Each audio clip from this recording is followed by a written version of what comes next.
Hi friends, Joy Jagannath. Welcome to Subhasmita's Kitchen. I hope you all are doing well. ଆଉ ଭଗବାନଙ୍କ କୃପାରୁ ମୁଁ ମଧ୍ୟ ପୁରା ଭଲ ଅଛି।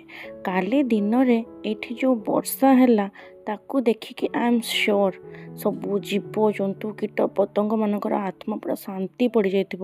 ଏ ଗରମ ପୁରା ଅସହ୍ୟ ହୋଇପଡ଼ିଥିଲା। ବର୍ଷା ପାଗ ହେଲା ପାଖରୁ ମୁଁ ଯାଇ ଛାତ ଉପରେ ତା'ର ମଜା ନେଉଥିଲି ଓ ମନରେ ଓଡ଼ିଆ ଭାଗବତର ଦଶମ ସ୍କନ୍ଧର ଏକବିଂଶ ଅଧ୍ୟାୟର ଗୋଟେ କବିତା ମଧ୍ୟ ମନରେ ଆସୁଥାଏ। ଏମନ୍ତେ ଗ୍ରୀଷ୍ମ କାଳ ଗଲା, ବର୍ଷା ଋତୁ ପ୍ରବେଶିଲା, ସକଳ ଋତୁଙ୍କର ସାର, ଶସ୍ୟ ସମ୍ପଦ ମଞ୍ଚପୁର। କବି ଅତିବଡ଼ି ଜଗନ୍ନାଥ ଦାସ। ବର୍ଷା ଆରମ୍ଭ ନ ହେଉଣୁ ମୋ ଶ୍ୱଶୁର ଓ ସ୍ୱାମୀଙ୍କର ଡିମାଣ୍ଡ ଆସିଗଲା, କ'ଣ ଟିକେ ବନେଇଲେ ହୁଅନ୍ତାନି, ଚା ସାଙ୍ଗରେ ଖାଇବା ପାଇଁ ଭଲ ଲାଗିଥାନ୍ତା। ମୋ ଶାଶୁ ଶ୍ୱଶୁରଙ୍କର ହେଲ୍ଥକୁ ନଜରରେ ରଖିକି ମୁଁ ଭାବିଲି କ'ଣ ଏମିତି ବନେଇଲେ ଜଲ୍ଦି ହେଇଯିବ ଆଉ ଟେଷ୍ଟି ବି ହେବ। ତ ମହାରାଷ୍ଟ୍ରିଆନ୍ ଷ୍ଟାଇଲ୍ କାନ୍ଦା ପୋହା ବନେଇବି ବୋଲି ଭାବିଲି। 5 ମିନିଟ୍ରେ ବି ରେଡ଼ି ହେଇଯିବ, ହେଲ୍ଦି ଆଉ ଟେଷ୍ଟି। କାନ୍ଦା ପୋହା ବନେଇବା ପାଇଁ ଫାର୍ଷ୍ଟ ମୁଁ କିଛି ବାଦାମକୁ ଭାଜି ନେଲି ଓ ସେଇ ତେଲରେ କିଛି ଭୃସଙ୍ଗ ପତ୍ର, କଞ୍ଚା ଲଙ୍କା ଓ ପିଆଜକୁ ଚୁନ ଚୁନ କରି କାଟି ଦେଇଦେଲି। ସେସବୁକୁ ଭଲ ଭାବେ ଫ୍ରାଏ କରିନେଲି ଓ ତାପରେ ଚୁଡ଼ାକୁ 2-3 ଥର ଥଣ୍ଡା ପାଣିରେ ଧୋଇ ପିଆଜ ସହ ପକାଇଦେଲି।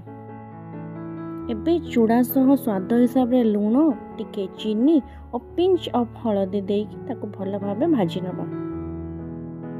ଚୁଡ଼ା ଦେଲା ପରଠୁ ଗ୍ୟାସ୍ର ଆଞ୍ଚ ପୁରା ଧୀର କରିଦେବା ଓ ତାକୁ ଭଲ ଭାବରେ ହଳଦୀ, ଲୁଣ, ଚିନି ଯେମିତି ପୁରା ଚୁଡ଼ାରେ ଲାଗିଯିବ, ଭଲସେ ମିଶିଯିବ, ସେତେ ପର୍ଯ୍ୟନ୍ତ ଭାଜିବା। ଚୁଡ଼ା, ପିଆଜ, ମସଲା ସହ ପୁରା ଭଲସେ ମିଶିଗଲା ପରେ ଲାଷ୍ଟରେ ବାଦାମ ଭଜା ଦେଇ ଫ୍ଲେମ୍କୁ ଅଫ୍ କରିଦେବା ଓ ତାକୁ ଭଲ ଭାବେ ମିଶାଇ ନେବା। ବାସ୍, ଏବେ ଆମ ଚୁଡ଼ା ଉପମା / ମହାରାଷ୍ଟ୍ରିଆନ୍ ଷ୍ଟାଇଲ୍ କାନ୍ଦା ପୋହା ରେଡ଼ି ହେଇଗଲା। ୟାକୁ ଆପଣ ଚା ସହ ଗରମ ଗରମ ସର୍ଭ କରନ୍ତୁ ଓ ଏନ୍ଜୟ କରନ୍ତୁ। ମୁଁ ତ ପୁରା ଗରମା ଗରମ ଚା ସହ ୟାକୁ ଏନ୍ଜୟ କରିଥିଲି ଓ ବର୍ଷାରେ ସମସ୍ତେ ୟାକୁ ଖାଇକି ବହୁତ ଖୁସି ହେଲେ। ଆଉ ମୋତେ ବି ସାଟିସ୍ଫ୍ୟାକ୍ସନ୍ ମିଳିଲା କି ମୁଁ ସମସ୍ତଙ୍କୁ ଗୋଟେ ହେଲ୍ଦି ସ୍ନାକ୍ସର ରେସିପି ଦେଇଦେଲି। ଆଉ ମୋ ଘରେ ତ ସମସ୍ତେ ୟାକୁ ବହୁତ ଖୁସିରେ ଖାଇବାକୁ ଭଲ ପାଆନ୍ତି। ଆପଣମାନେ ବି ଥରେ ଟ୍ରାଏ କରନ୍ତୁ ଆଉ କେମିତି ଲାଗିଲା ମୋତେ କମେଣ୍ଟରେ ନିଶ୍ଚୟ ଜଣାଇବେ। ଏବେ ରହିଲି, see you soon, Tata, bye bye, enjoy the video, do like, share and subscribe to Subhasmita's Kitchen। ଆଉ ଯଦି ପାରିବେ ଟିକେ ସେୟାର କରିଦେବେ ଭିଡ଼ିଓକୁ। Thank you, bye.